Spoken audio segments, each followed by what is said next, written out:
कहानी जो दिल छू जाए।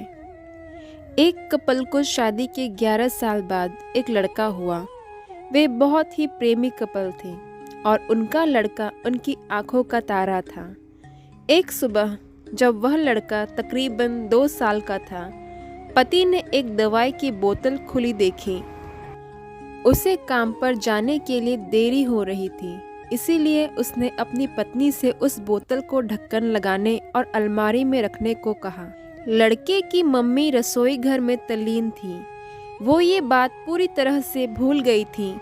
लड़के ने वो बोतल देखी और खेलने के इरादे से उस बोतल की ओर गया। बोतल के कलर ने उसे मोह लिया था, इसीलिए उसने उसमें भरी दवाई पूरी पी ली थी। उस दवाई की छोटी सी मात्रा भी छोटे से बच्चे के लिए जहरीली हो सकती थी। जब वह लड़का नीचे गिरा तब उसकी मम्मी उसे जल्द से जल्द दवाखाने ले गई, जहां उसकी मौत हो गई। उसकी मम्मी पूरी तरह से हैरान और भयभीत हो गई थी कि कैसे वो अब अपने पति का सामना करेगी। जब लड़के के परेशान पिता दवाखाने में आए तो उन्होंने अपने बेटे को मृत पाया और अपनी पत्नी को देखते हुए सिर्फ 4 शब्द कहे। आपको क्या लगता है कौन से होंगे वो 4 शब्द?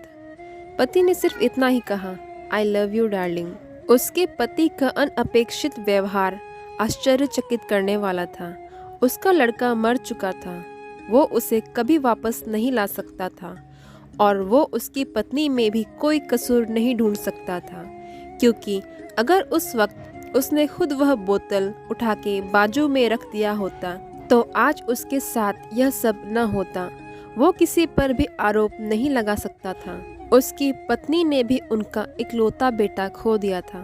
उस समय उसे सिर्फ अपने पति से सहानुभूति और दिलासा चाहिए था और यही उसके पति ने उस समय उसे दिया। कभी कभी हम इसी में अपना समय व्यर्थ कर देते हैं कि परिस्थितियों के लिए कौन जिम्मेदार है या कौन अपराधी है। ये सब हमारे आपसी रिश्तों में होता है, जहाँ जॉब करते हैं या जिन लोगों को हम जानते हैं, उस सभी के साथ होता है और परिस्थिति के आवेश में आकर हम अपने रिश्तों को भूल जाते हैं और एक दूसरे का सहारा बनने के बजाय एक दूसरे पर आरोप लगाते हैं।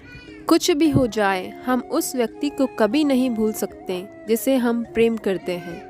इसीलिए जीवन में जो साथ है उसे प्रेम करो, आपके पास अभी जो है उसे जमा करो और अपनी तकलीफ़ों को विचार कर कर के बढ़ाने की बजाय उन्हें भूल जाओ। उन सभी चीज़ों का सामना करो जो आपको अभी मुश्किल लगती है या जिनसे आपको डर लगता है।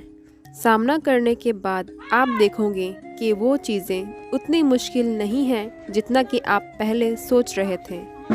हमें परिस्थिति को समझकर ही लोगों के साथ व्यवहार करना चाहिए और लोगों के कठिन परिस्थितियों में उनका हमदर्द बनना चाहिए।